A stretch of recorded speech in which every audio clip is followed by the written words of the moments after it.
Na vat, turim dar vieną C kupė ir jam irgi tokia pati bėda – AdBlue sistema. Automobilis pravažiavęs nei daug, nei mažai, iš tikrųjų.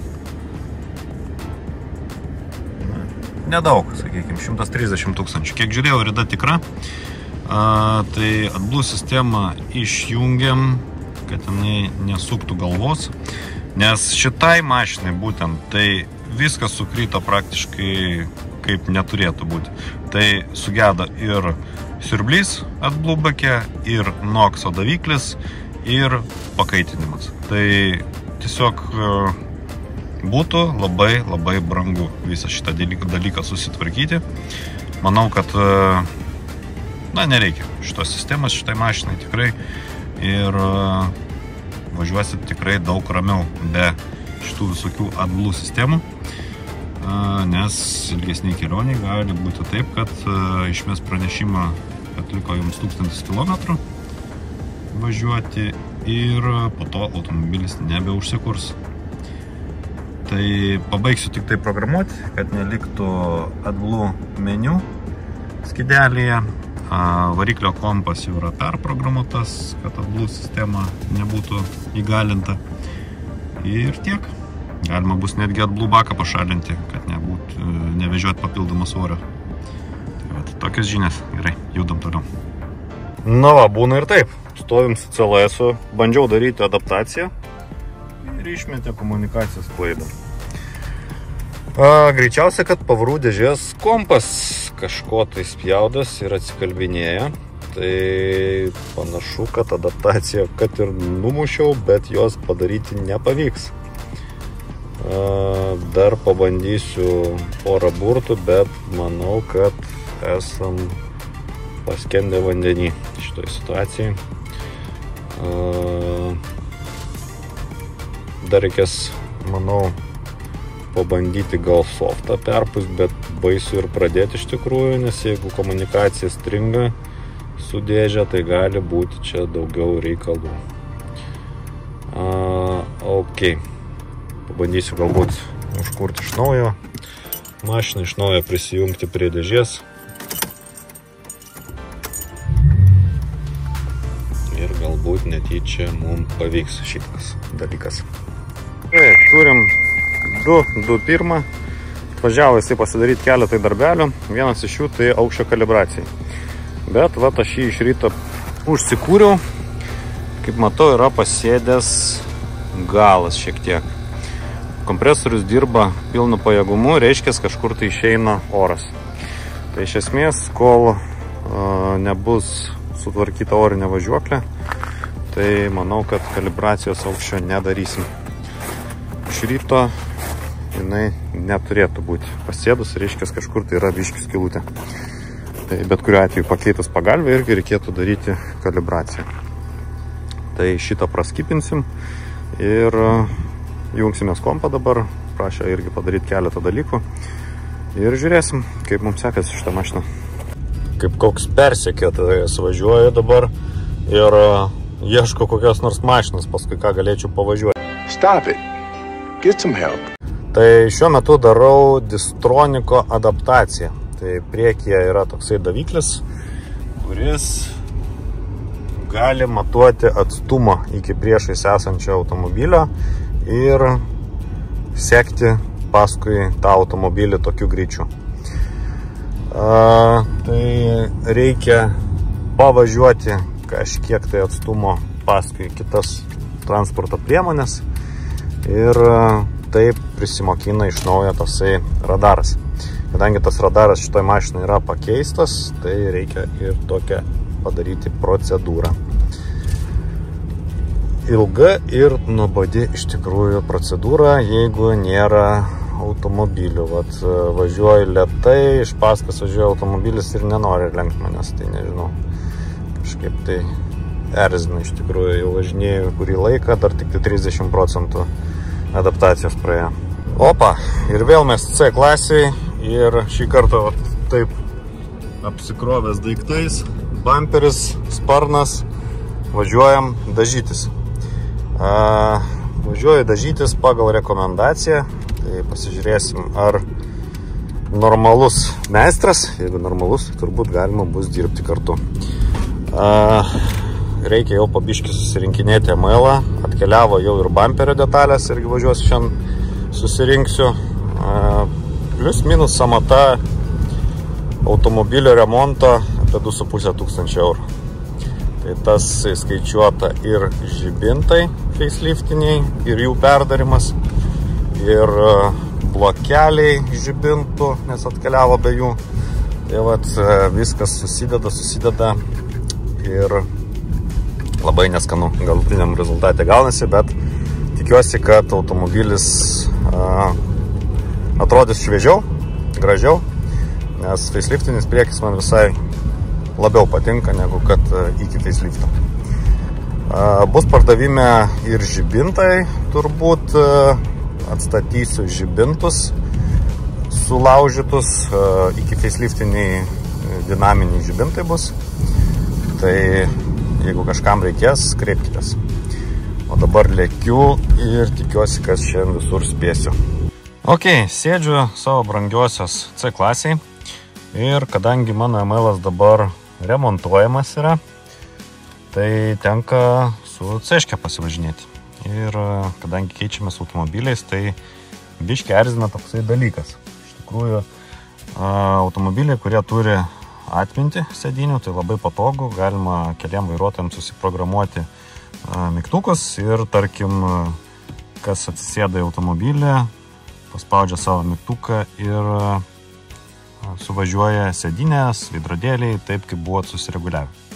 Tai tarkim, standarte pas Mersus šituos yra taip, kad įspaudi ir kol spaudi, tol važiuoja, bet jeigu atleidi, sėdinė nebevažiuoja. Tai šitą galima perprogramuoti, galima padaryti, kad tiesiog paspaudėt vieną kartą mygtuką ir sėdinė suvažiuoja taip, kaip jūs norit, pagal jūsų užprogramuotą funkciją. Tai iš esmės šitą dalyką ir pasidarysiu, bet jau turiu kompą pasidėjęs, pasidarysiu šitą programavimą ir parodysiu jums, kaip tai veikia. Nu vat, programavimas baigtas, tai šita funkcija veikia taip. Tai vat dabar paspaudžiam vienetą. Stop it. Get some help. Ir pats viskas, ir vairas, ir sėdinė suvažinėja. Ir dabar aš užsiprogramavimas savo padėtį į trejetą.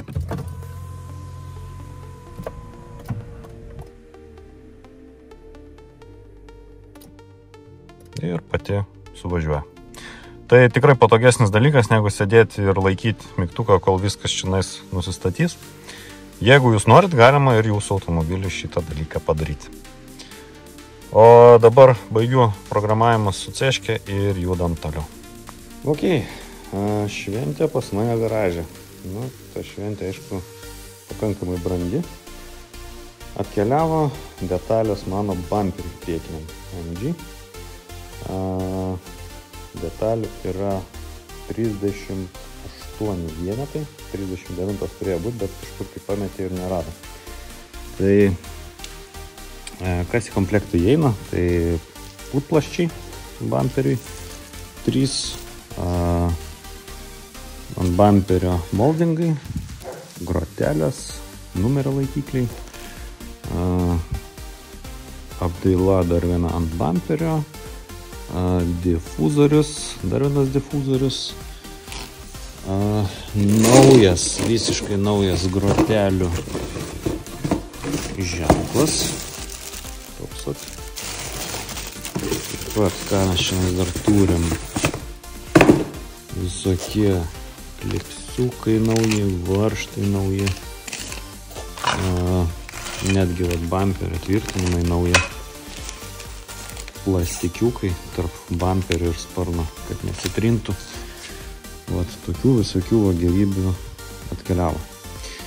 Tai jūsų spėjimas, kiek su nuolaida man visi šitie dalykai kainavo. Tai rašykit komentaruose. Tai atspėkit iš tikrųjų, kiek va šita krūvelė šitas dėžutės, o per šitą krūvelę 38 detalės galėjo man kainuoti. Su nuolaida, tačiau kainavo nemažai. Tai jūsų spėjimai komentaruose ir vienam arčiausiai spėjimo buvusiam komentatoriui atsiųsiu prizą paštomatu. Ir manau, kiekvieną savaitę kažkokį tai mini konkursėlį galėsim suorganizuoti ir gausite po priziuką. Tai šiandien nuvežiau ML-o dažymui bamperį ir sparną. Tai kitą savaitę turėtų būti jau paruoštas. Tai šiandien yra ketvirtadienis, antradienis, sakė, lygtais jau turėtų būti. Žiūrėsim, kokia kokybė bus. Kaip ir netoli dažytojai čia tiek gyvena, tai pažiūrėsim, kas ten gaunasi. Jeigu viskas tvarkoja, tai manau galima bus su jais ir toliau kontaktuoti. Tai vat, judam toliau, turbūt prie darbų. Detalės susikrausiu šiek tiek ir eisim programuoti C klasės. Nu ką, turim 205 C klasę, faceliftas, vat su tokiu skydeliu gražiu, kuriam beje dariau aš dizainą. Čia buvo paprastas dizeliukas ir dabar padarėm AMG išpildymą, tai 330 km/h, vat matom. Ir vat toksai dizainas. Tai lygiai taip pat ir magnetolai dariau AMG. Bet šiandien darysim dar keletą darbų. Tai jau esu padaręs pirmą stage, DPF off, EGR-as atjungtas ir AdBlue. Tai visos įmanomos ekologijos yra išjungtas. Ir liko dar pasidaryti pavarų dėžės adaptaciją. Start-stopą padarysim irgi, kad prisimintų paskutinę savo padėtį. Pasižiūrėsim, ką galim padaryti su serviso intervalais, nes dabar yra berods 25 000 kilometrų. Galinių saugos diržų priminimą irgi užkūrus išmeta. Jeigu gerai pamenu, dabar turėtų išmesti. Greičiausiai važiuojant. Išmestai. Ir pasižiūrėti su parkavimosi daviklių jungtim. Irgi kažkas tai yra greičiausiai pakorodavus. Tai pradėsim nuo adaptacijos turbūt. Ir toliau palaipsniui darysim šitos darbelius. Taip, darom pavarų dėžės adaptaciją. Dabar vyksta puslės adaptacija. Nu, baisiai patinka man tos 9G dėžės, kad nereikia važinėti ir daryti adaptacijų kaip su 7G. Tai vat matom jau kol šnekėjau ir puslės adaptacija pavyko. Pavarų adaptacija biškį ilgiau užtrunka, bet principas panašus. Na vat, ir prasidėjo pavarų dėžės. Pačių pavarų adaptacija. Matom, ir mašina patampa. Čia tikrai nejudinu kameros, o tiesiog pavaras jungiasi ir taip adaptuojasi. Švelnin ir švelnin. Na vat, praktiškai ir nusiramino. Tai vat, tokie dalykai. Toliau po adaptacijos eisim prie paskutinio režimo atminties start-stopui. Išsibandysim track programėlę magnetoloje. Tai galima išsimatuoti nuo 0 iki 100 greitį. Tai Sport Plus režimas, pirmas stage'as C220. Oi, kaip buksuoja.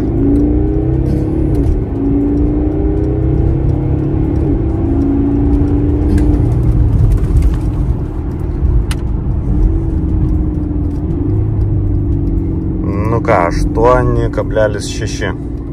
Pabandysim dar kartą. Ok, bandom dar kartą.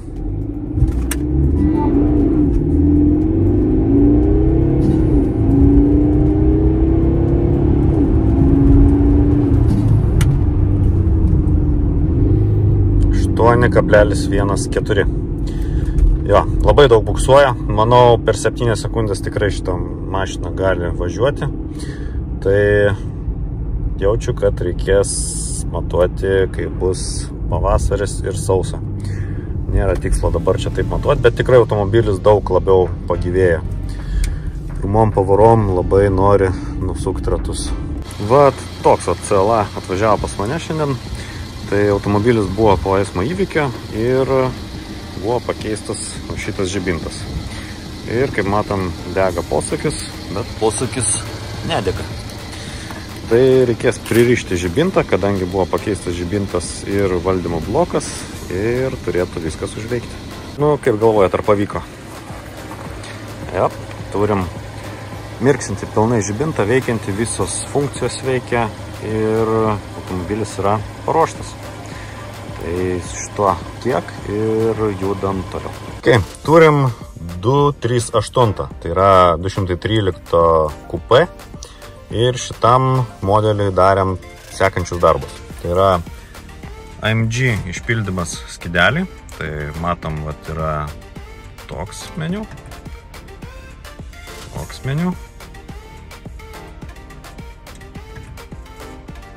ir toks meniu.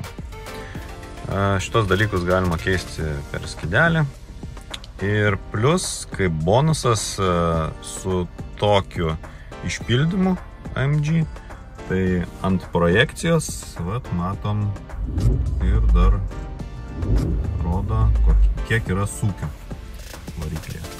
O plus prie meniu, tai galim matyti giroskopą, tai kiek yra G jėgos veikia jūs važiuojant automobiliu. Rato taimeris, kilovatai newtonmetrai, temperatūra alyvos ir pavarų dėžės. Ir vat tokia informacija atsiranda pas jūsų automobilyje. Atsiranda va toks AMG Performance meniu papildomas. Tai manau tikrai pagyvina automobilį. Nes standartinis tai toksai biški nuobodokas, sakykime. Tai šitam visai gražu. Čia yra E400 modelis, tai su V6 turbininiu varikliu. Jo, pasakysit, įjungus klasikinį meniu, rodo V8 biturbo, na bet nežinau, man tai labai nekrenta į akis, nes dažniausiai tai naudoja žmonės šitą meniu ir tiek. Taip pat nuėmėm greičio ribotuvą, nes čia yra amerikietiškas modelis, buvo 210 km/h, dabar padarėm iki 250 km/h. Tai vat tokie dalykai su šito automobiliu. Dar yra sugedusi GPS antena. Jos dėja nekeisim, nes yra CarPlay'us, tai nemanau, kad yra būtina. Tokie dalykai ir judom prie sekančių projektų. Taip, turim C300 iš Amerikos ir čia yra formatikas. Lygiai toks pats kaip ir pas mus šeimoje, tai šitam reikės padaryti galios didinimo. Programiškai su originaliais gamykliniais failais padarysim iš C300 į C350. Realiai niekas nesiskiria tarp automobilių. Varikliai yra identiški, 3,5 atmosferinis benzinas, M276 variklis. Ir tiesiog programiškai sukelsim jam galią. Na vat, vyksta programavimas, dabar rašosi originali C350 variklio valdymo programa. Čia ne čipavimas, o tiesiog programiškai surašysim originalią programą ir automobilis teoriškai pataps C350. Ir ne tik teoriškai, bet ir praktiškai važiuoja tikrai daug smagiau.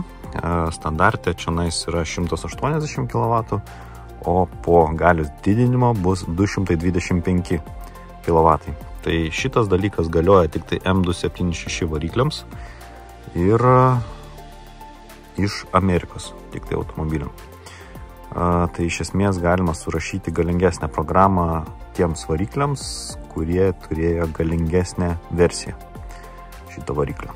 Tai tarkim tai netinka M272 varikliams, kurie tarkim buvo 3 litrų ten su 170 kW berods ir 3,5, kur buvo 205 ar kiek kW, dabar nepamenu tiksliai. Tai tas negalioja. Jeigu skiriasi kubatūras, tai galios negalim padaryti tiek, kiek buvo galingesnėje to variklio versijoje. Bet jeigu kubatūra ta pati, tai viskas įmanoma. Ok, laukiu, kol susirašys ir reikės dar padaryti, kad grotų europiniai dažniai, nes automobilis yra iš Amerikos, tai reikia tiesiog iki galo sueuropinti. Gerai, turim jau užkurtą automobilį, jau turim 225 kW, automobilis yra C350 dabar pagal programą, ant paso aišku C300. Ir turim dar tokį niuansą, kad magnetola ir skidelis, tarkim, keičiam temperatūrą, rodo Fahrenheitais. Šitą dalyką sutvarkysim irgi programiškai. Irgi matom 39 Fahrenheitai laukia, kad ir kiek tai būtų. Tai viskas programiškai išsprendžiama, padarysim ir beliks tik tai ciferblatą pasikeisti iš mylių į kilometrus ir viskas bus praktiškai jau skidelis europinis.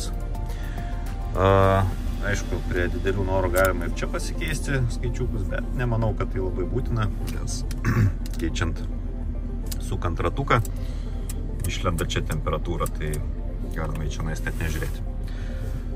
Tai va, tokie dalykai. Ok, programuojamės toliau ir judam. Na va, ir turim jau temperatūrą Celsijais ir ant skidelio lygiai taip pat. Dar minėjo žmogus, kad kažko tai papulsuoja biški apsukas, tai reikės irgi susižiūrėti, nes keitė purkštukus ir greičiausiai jų nepririšo. Čia yra tiesioginio įpurškimo purkštukai benzininio variklio, tai juos irgi reikia pririšti. Aišku, reikės turbūt tai daryti šviesių paros metu, o dabar šiandien darbus turbūt jau baigiau.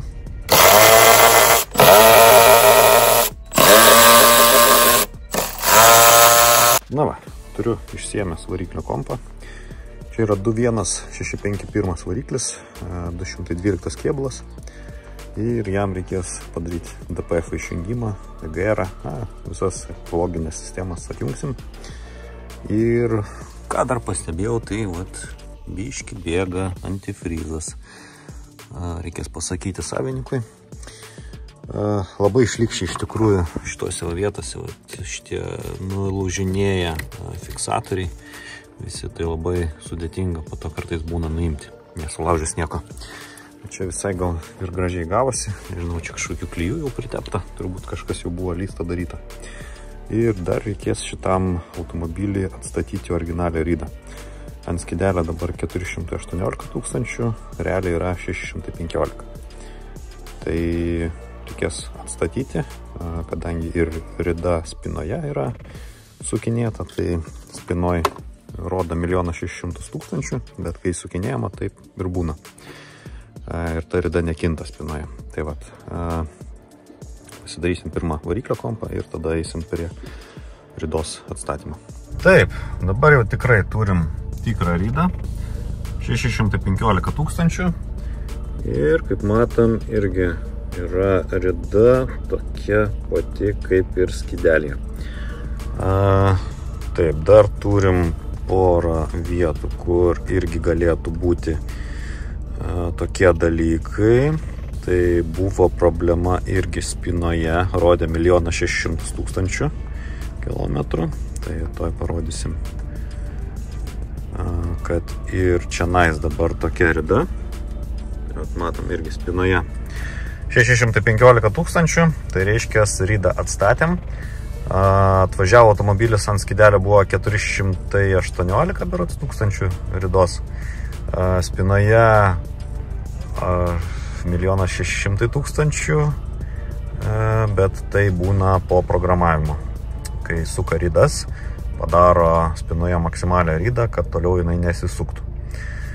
Tai vat, su šito automobiliu tiek. Išprogramuotas DPF, EGR, lambda zondai ir gali automobilis toliau keliauti. Ketvirtadienio rytą pradedu su S klasė. Automobilis yra atvykęs pasidaryti pavarų dėžės adaptaciją po aptarnavimo. nes prieš tai turėjo nusiskundimų, kad šiek tiek smūgiuoja šalta pavarų dėžė. Tai dabar nusiresetinam adaptacijas. Pradžiai pasidarysim pūslės adaptaciją ir bandysim tada darytis ir pačių pavarų adaptacijas. Kaip visą tai vyksta, galite rasti mano kanale. Yra atskiras video apie pavarų dėžių adaptacijas. Tai, kaip ir sakiau, nusiresetinu, pasidarau ir lėksim prie kito automobilio. Taip, turiu ML 500 ir jam dariau važiuoklės aukščio kalibraciją. Tai išvažiavau pasivažinėti, iš tikrųjų pasižiūrėti, ar tikrai lygiai automobilis stovi. Žmogus norėjo šiek tiek galą žemiau, tai padariau 1 cm žemiau galinę ašį negu priekinę. Tai susikalibravo visai neblogai ir turbūt, kad važiuosiu atiduoti automobilį. Šiandien turim 213. Užkūrus iš ryto automobilis purtosi. Tai bandysim pasijungti šaltam variklį ir žiūrėsim, kokiegi yra parametrai. Iš tikrųjų įtariu arba purkštukai, arba žvakės pakaitinimo. Tai turbūt matysim, kas šiandien gausis iš šito diagnostikos. Taip, pasijungiu kompą. Ką bandom kurti?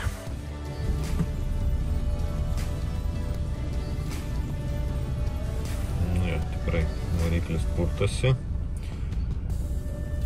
Žiūrėsim, ką purkštukai rodo.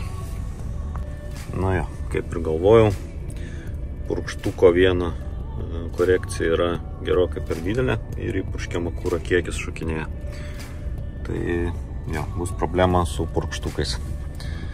Kiek žinau, yra dar vienas klientas su panašia problema, tai reikės turbūt parašyti jam, kad irgi kreiptųsi į purkštukų specialistus, nes sistema čionais panašu, kad kuro grybauja. Tai pažiūrėsim, kas čionais su AdBlue sistema. Nes pabiški lyg ir rimsta. Šiek tiek šyla variklis ir pabiški rimsta, bet vis tiek negražiai variklis dirba, tai papulsuoja, biški patrūkčia. Tai nieko gero iš tikrųjų. Iš tikrųjų, važinėjant su purkštukais, kurie yra netvarkingi ir mėgstant paspausti daugiau, galima tikrai sugadinti ir variklį, nes gali būti arba per daug pila purkštukas, arba per mažai. Jeigu per mažai, tai labai kaista mišinys, sakykime, labai kaista tas cilindras ir gali kažką tai pradeginti. O jeigu per daug, tai tiesiog gali būti hidrosmūgis arba kažką tai sugadinti, jeigu per daug pripils. Aišku, tam yra apsauga, jeigu mato, kad krenta labai slėgis, tai riboja galią. Bet vis tiek, nelabai gerai tai važinėti. Taip, turim 222 Mersiuką ir jam darysim sekančius darbus. Tai reikės skidelį padaryti į AMG ir reikės padaryti pavarų dėžės adaptaciją. Čia yra benzininis V8 biturbo, tai tas AMG skidelis, manau, visai tema bus. Tikrai pagyvins ir plus galima dar matyti bus įvairias temperatūras, kas tikrai šitiem benzininiam varikliam visai aktualu yra. Tai dabartinis meniu atrodo taip. Tai pabandysim pasikeisti displėjaus stilių. Tai dizainas. Ir taip, sportinis atrodo taip. Ir progresyvus atrodo taip. Tai čia nieko naujo, iš tikrųjų tas pats, kas ir 213. Pasidarom klasikinį ir po programavimo parodysiu, kaip atrodo AMG skidelis. Na va, po programavimo turim va tokį vaizdą. Tai jau yra AMG visa stilistika. Turim AMG meniu papildomą informaciją. Gyro meniu, ratų įvykimo laikas ir kilovatai, newtonmetrai bei sukimo momentas. Taip pat čia būtų sportinis meniu. taip sportinis dizainas ir progresyvus. Progresyvus atrodo taip. Tai va, toksai pagyvinimas automobilio, manau visai nieko. Dar reikės padaryti irgi magnetolai, irgi kad įjungus logotipas užsidegtų AMG. Ir pereisim tada prie pavarų dėžės adaptacijos. Taip, baigiam programavimą, perkraunam magnetolą ir turim AMG logotipą. Taip, turim tokį gražuolį GLA ir jis atkeliavo pas mane dar praeitą savaitę. Žmonės iškeliavo atostogų ir paliko jį diagnostikai. Jau esu jį užsikūręs ir keletą turiu pastebėjimų. Tai sėdam į vidų ir žiūrim, ką turim. Taip, turim ridos ant spidometro 199 000, o su DPF regeneracijom turim ridą 280. Ir reiškia, kad rida yra atsukta. Taip, ir dar turim vieną niuansą. Tai purkštukų korekcijos. Tai turim vienas purkštukas gerokai yra virš norimų normų, sakykim taip, jisai dar nėra plus minus 63, bet jau yra parodymas, kad su purkštukais yra kažkas negerai. Tai yra tik tai kompiuterio apskaičiuotos reikšmės, tai reiškia, kad reikėtų dėtis purkštukus ant stendo. Su tokia rida jau tikrai tikėtina, kad su jais kažkas tai bus negerai. Dar pasidarysiu toliau pilną diagnostiką. Jeigu kažkas tai išlys, tai reikės tiesiog pranešti klientui. Deja, su purkštukų restauravimu aš neužsiemu.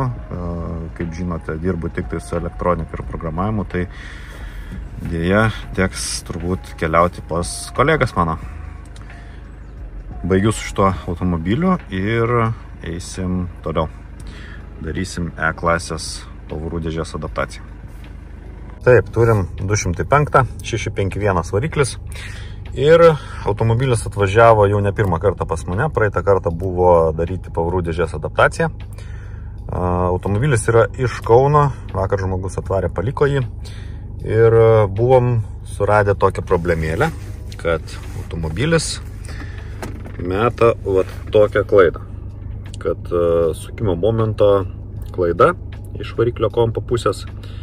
Tai dažniausiai būna dėl to, kad programuojant DPF, AdBlue ir taip toliau panašiai sistemas padaroma yra klaidų programoje. Tai šitą dalyką reikės sutvarkyti. Po viso šito reikės turbūt panašu, kad pakartoti pavarų dėžės adaptaciją ir turėtų būti viskas tvarkoj. Jau programa šitam automobiliai daryta 2 vietose ir 2 kartus. Tai, na, ir palikti su tokiom klaidom, nežinau. Tai bet kuriuo atveju sutvarkysim šitą reikalą ir judėsim toliau. Taip, išlėkiau prasivažiuoti su C klasė, pasižiūrėti, ar viskas tvarkoja su programa. Buvo tikrai įdomių dalykų pridaryta iš tikrųjų su programa, nors buvo neprašyta, kad didinti galią, bet galios didinimas vis tiek buvo bandytas daryti. Tai reiškia, kad tiesiog tie, kurie darė programą, nepaklausė kliento prašymų ir tiesiog turbūt nukopijavo informaciją iš jau čipuoto failo greičiausiai jau į to žmogaus automobilio failą. Net nespręsdami, ar reikia tos sektorius keisti ar ne. Tai greičiausiai buvo tokia situacija, aišku, čia tik spėlionės, bet važiuoju dabar pasijungęs kompą, prasivažiuosiu, įsišildysiu automobilį, pasižiūrėsim, ar nebemeta tos pačios klaidos dėl sukimo momento. Taip, grįžtu jau turbūt atgal. Klaidų jokių, žalia, jokios klaidos variklio kompe nebėra. Reiškia, programavimas pavyko. Tai dar kartą tik įrodo, kad reikia atsirinkti žmonės, pas ką darote programavimus. Tai nebūtinai kalbu apie save, kad būtinai pas mane varykit, bet tiesiog pats faktas, kad jau 2 kartus buvo mokėta už programą, kad išprogramuoti AdBlue, DPF, EGR, bet rezultatas buvo netenkinamas. Tai metė klaidą ir dėl to pavarų dėžė nekorektiškai dirba. Dabar automobilis važiuoja, kaip naujas. Labai švelniai jungia pavarų dėžė, netgi čia yra 7 pavarų dėžė, o ne 9. Tai jinai šiek tiek gali jaustis, kaip jungia pavaras, bet čia tikrai labai smagiai jungia pavaras dabar. Tai valio, praktiškai nugalėjom šitą kirminą, kuris buvo automobilyje, ir varau pastatyti mašiną ir eisim dirbti prie kitos. Taip, turim čia tokį ML 104 ir pas jį buvo problema su bagažinės spyna. Spyną matom, jau esu seną išsiėmęs ir kaip matom labai gražiai buvo pakliuvę drėgmės ir netgi nulūžo vienas kontaktas. Tai dėl to neveikdavo bagažinės pritraukimas. Šitą spyną jau galima praktiškai beveik ir laidot. Aišku, čia galima būtų knistis dar, bet tiesiog turėjau naują spyną. Šiek tiek užsandarinau kontaktus, pakeičiau vieną laidą ir dabar galim pasižiūrėti. Ir prisitraukia bagažinės dangtis. Dar viena problema su šito ML yra variklio, turbinos elektrinės dalies valdymas. Tai elektrinė dalį šitą daiktą reikės nusiimti ir pakeisti naujų. Turiu naujų šitų dalių. Jeigu kažkam reikia, tai kreipkitės, galėsiu pagelbėti. Idealiai tai reikėtų jas kalibruoti ant stendo, bet dažniausiai įdeda žmonės ir važiuoja viskas tvarkoj su to. Tai nieko nelaukiam, keičiam šitą daiktą ir judam. Na va, su ML-u kaip ir viskas. Liko tik tai nutrinti airbego klaidą, nes buvau išėmęs sėdynę. Turim originalų akumuliatorių mažai. Jį pakeičiau į kitą. Kaip matom, viena klaida tik tai liko. Reikia tik airbegą nutrinti, lemputę ir tiek. Ir automobilis bus paruoštas atsiimti. Iš tikrųjų šitą kompą ne per seniausiai įsirašiau tik tai ir dar reikia priprasti, nes šiek tiek naujesnė versija programinė. Tai kartais tenka šiek tiek pagribauti, nes paveiksliukai kitokie, tiesiog įprotis nuo seno kompo. Bet tai nieko tokio, iš esmės padarys darbą kokį reikia ir tiek, keliausim turbūt prie sekančio paciento. Nu ką, pradėjau dėlioti savo ML-ą ir labai liūdna pasidarė. Likau išdurtas, iš tikrųjų, su sparnu. Gal ir pats kaltas, kad nepasižiūrėjau anksčiau, bet situacija tokia.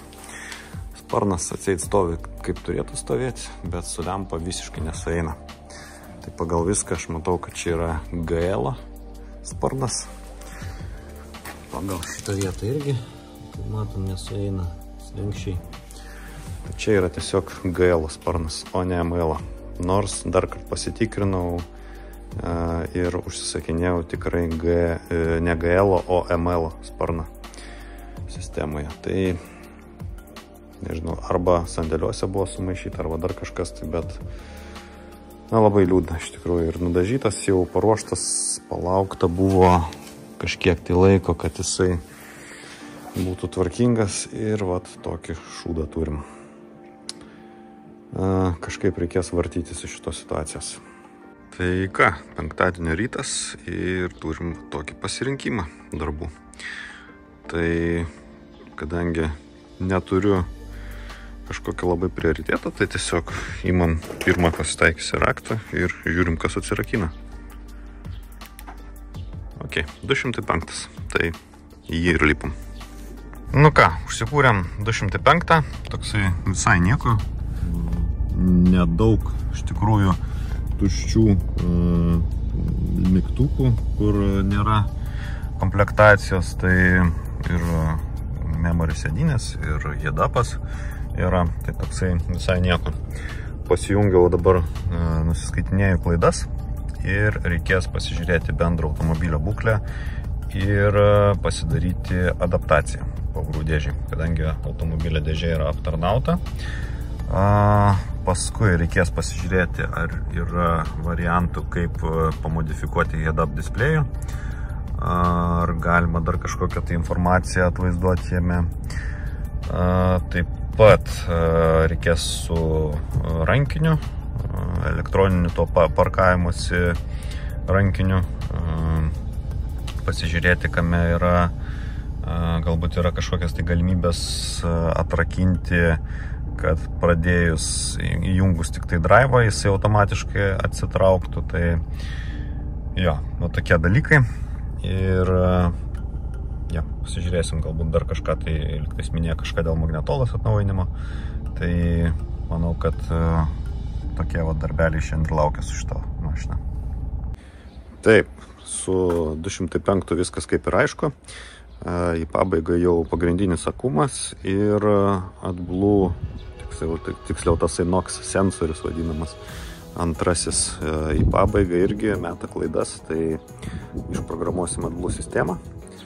Tai kol kas šitas automobilis stovi ir reikės pasidaryti šitam diagnostiką. Liktais minėjo kažkas tai su purkštukais greičiausia, tai užsikūrsim ir pasižiūrėsim. Jo, asociaiškė taip ir yra, kad kuo daugiau gazuoji, tuo didesnis yra purkštukų korekcijas. Ar 1500 ūkių, tai ir pabiški kyla korekcijas. Nieko gero, reiškia, kad su purkštukais yra tikrai ne viskas tvarkoj.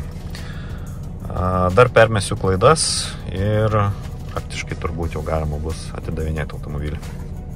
Praeito seriją spėliojame, kiek šitai E-klasiai yra ridos.